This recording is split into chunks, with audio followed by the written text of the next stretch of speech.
Okay, Alexander, let's talk about what's going on in Afghanistan. And it looks like the Taliban are on the move.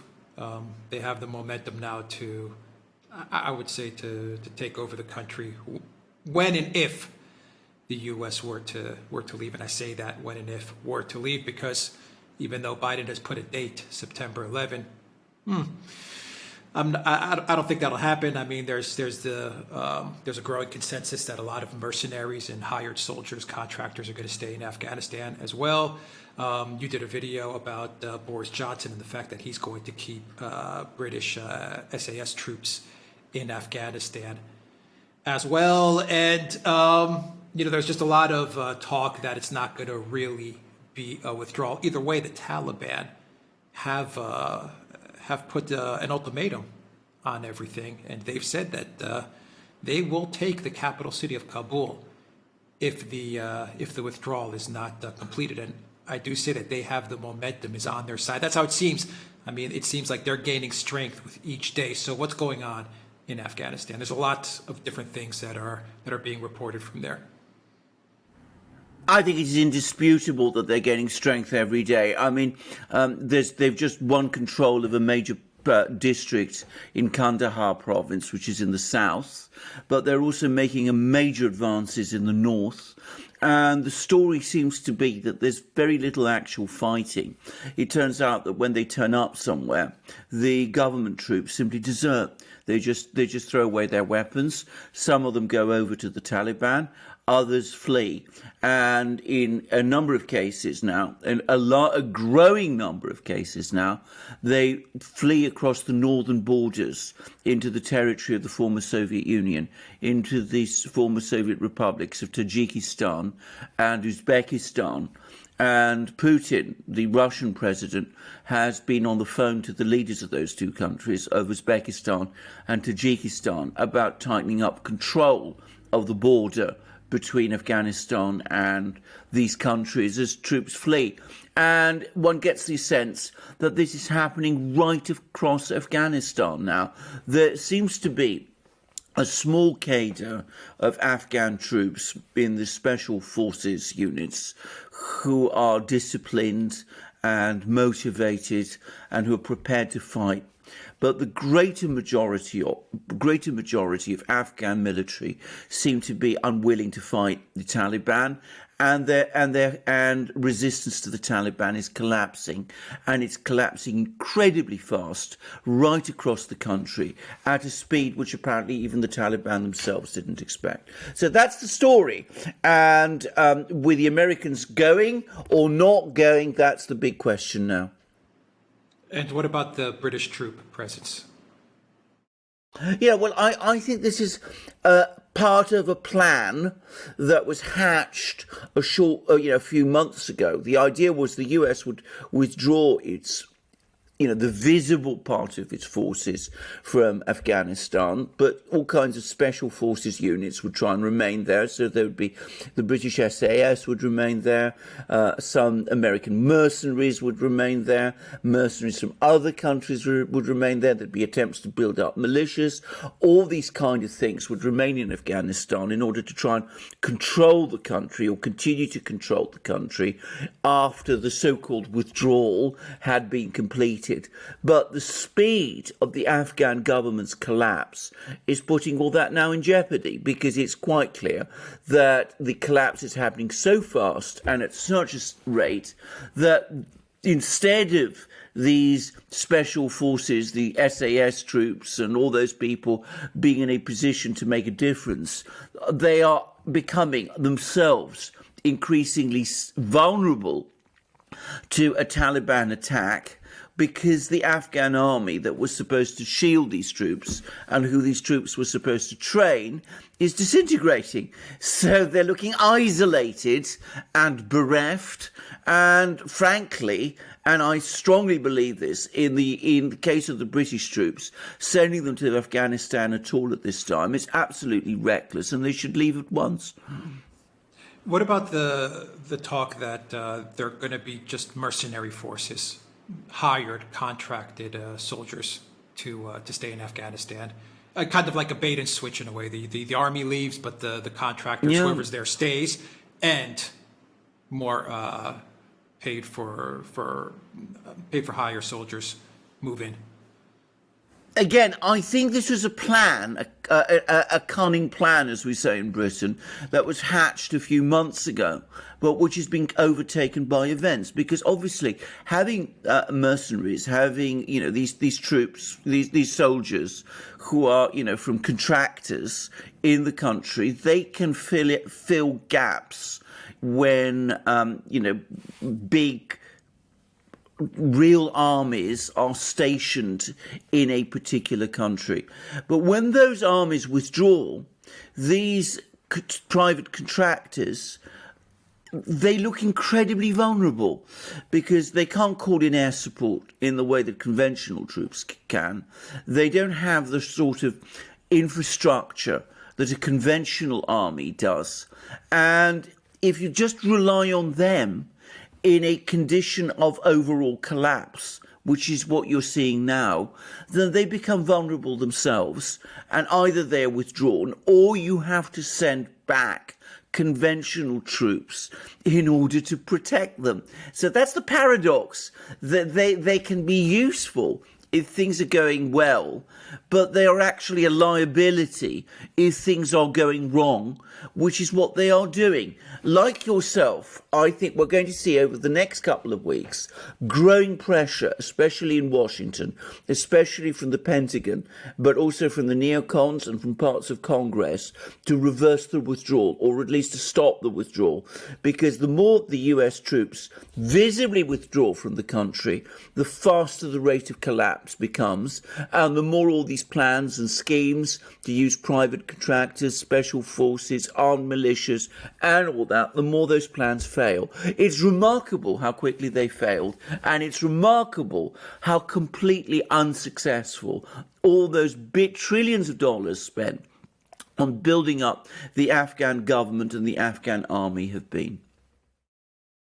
Yeah, it's kind of interesting that the neocons may actually be pulling for the Taliban to continue to gain strength, to continue to make advancements, because for them, the more the Taliban advances and the more they pick up town after town, village after village, and they close in on the capital city, the more of a reason they can give to the White House as for why the army needs to stay, the U.S. military needs to stay. For them, it sounds kind of strange to be saying it, but I definitely see the neocons kind of like saying, look, the Taliban, you see what they're doing? We haven't even pulled out completely.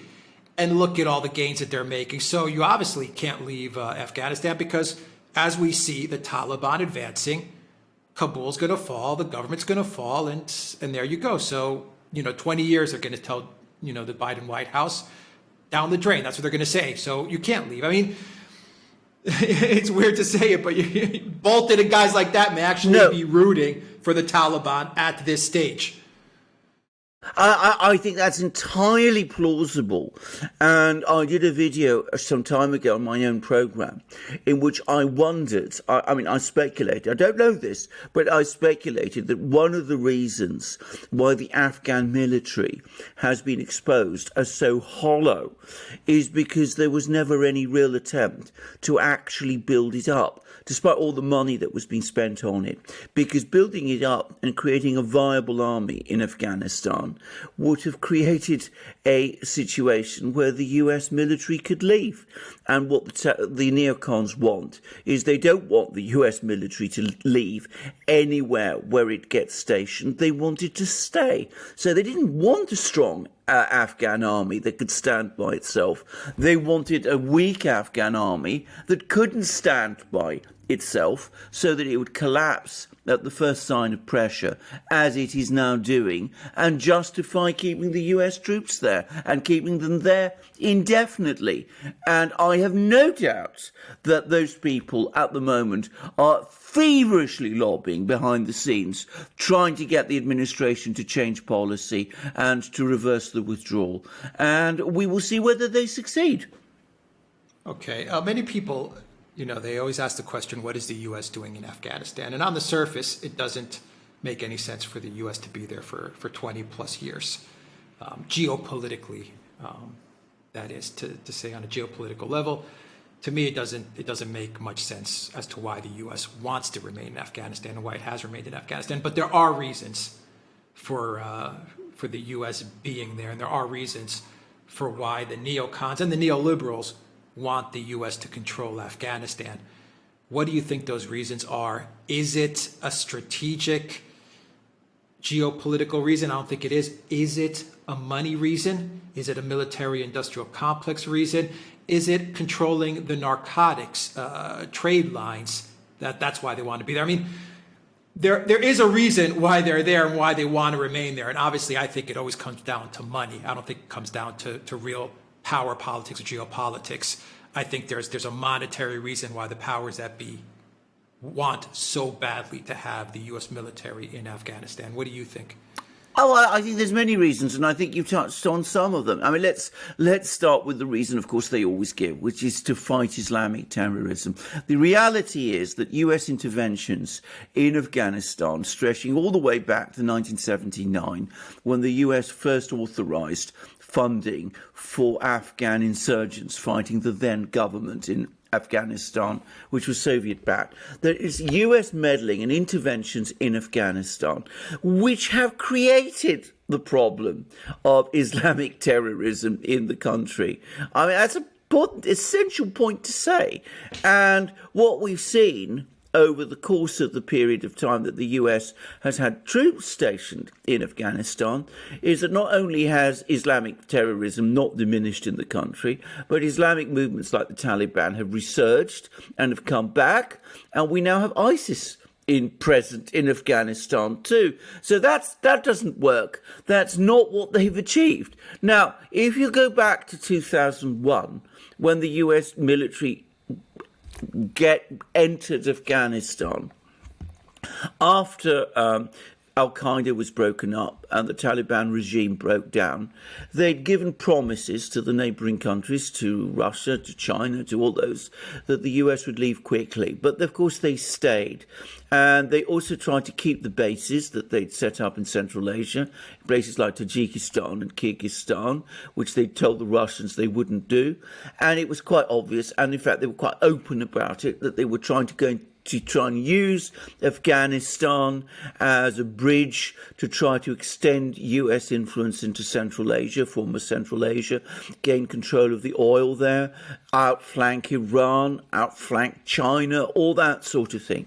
And I suspect there are some people in the Washington think tanks that cling on still to these elaborate geostrategic, geopolitical chess game strategies. Those sorts of people never give up on that kind of thing, and I suspect that there are some people who still think like that. Then the third reason, obviously, is an element of face. I mean, they don't want to be seen to fail. But I think primarily and overall, you are right. I think it's all about money at the end of the day. Vast sums of money, trillions upon trillions of dollars of US tax dollars have poured into the country and poured straight out of the again, and they've gone straight into the pockets of contractors and all kinds of people. There have been deliveries of all kinds of flashy weapons to the Afghan military, which are now ending, by the way, in growing numbers in the hands of the Taliban. There's been all this going on, and lots of people have become very rich from this thing. And some of them undoubtedly have been involved in out and out criminal activities like supporting the drug trade in that country.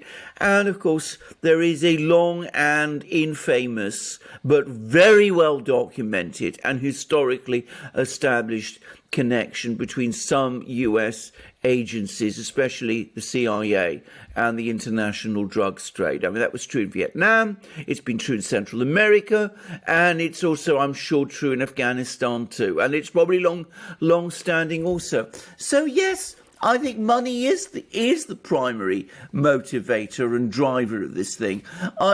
Many years ago, this was, when the US had only spent $1 trillion in Afghanistan as compared to the $2.7 trillion that it's spending now. I compared the amount of funding that the Soviet Union poured into Afghanistan in the years that it was there, and it was something like $14 billion in today's money. And actually, you can see roads. Apparently, you can go to Afghanistan, you can still see roads and buildings that the Soviets left behind. They're still there. And that was with $14 billion.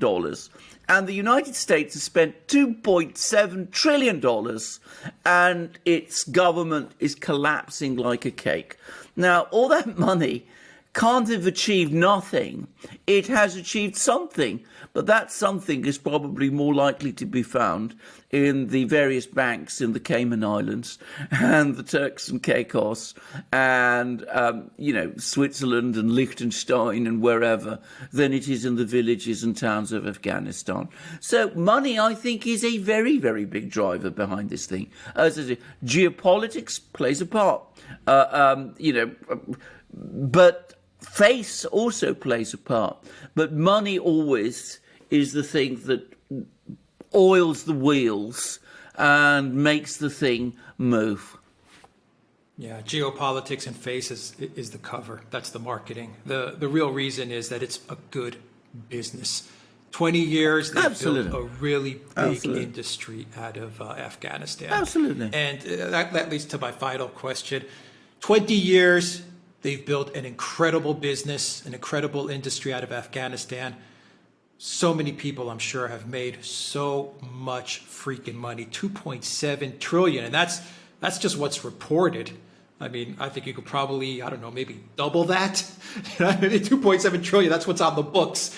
But, what a business. Is the U.S. going to close the company? I find it very difficult to believe that they're going to, take the keys to the company door and just shut it down like that.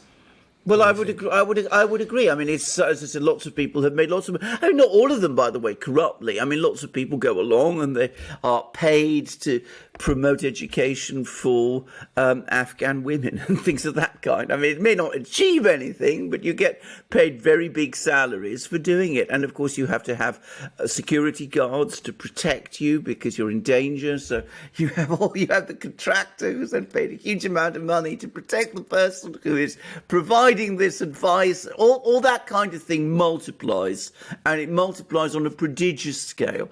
And I would quickly add, and in parenthesis, that not all of that money has come from the United States. Germany has been a major contributor, for example. So, I mean, do you shut down a business like that?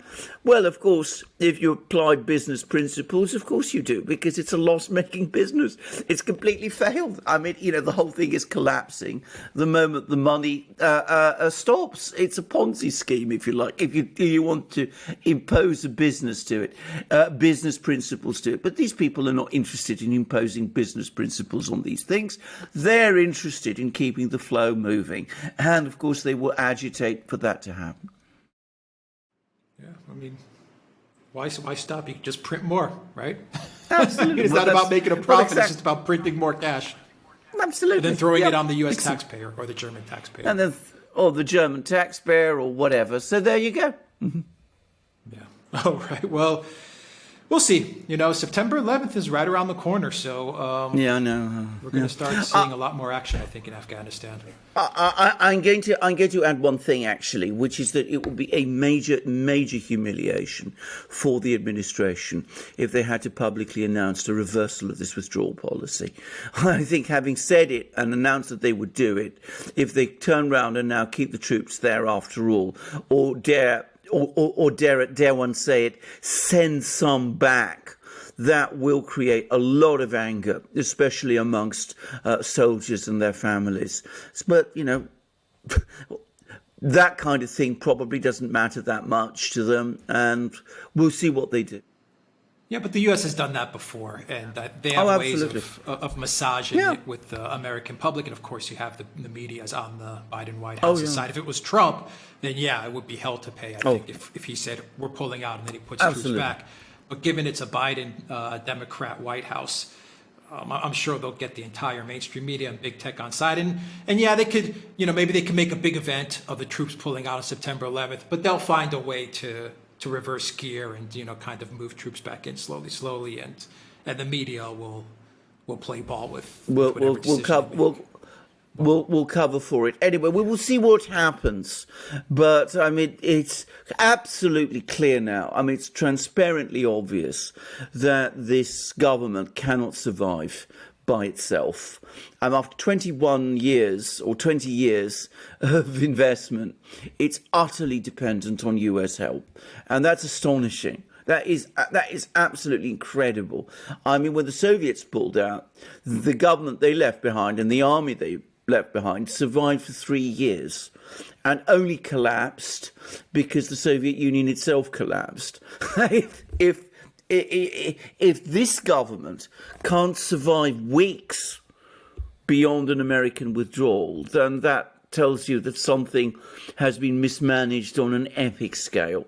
And there ought to be an investigation and an inquiry and a commission of inquiry to look into all of this. Well, that's not going to happen. They won't make it through the summer if this continues. I mean, No, not at all. I agree. Not at all. All right. Exactly. All right, guys. Look for us on Locals, BitChute, ODYSEE, the free speech video platform, SuperU, Duran shop, 10% off when you use the code Real News on shirts, mugs, hats, all kinds of things, 10% off. You'll find a code down below as well for that. And once again, Locals, guys, join us on our Locals and post your stories about what's going on in Afghanistan. To the community, take care.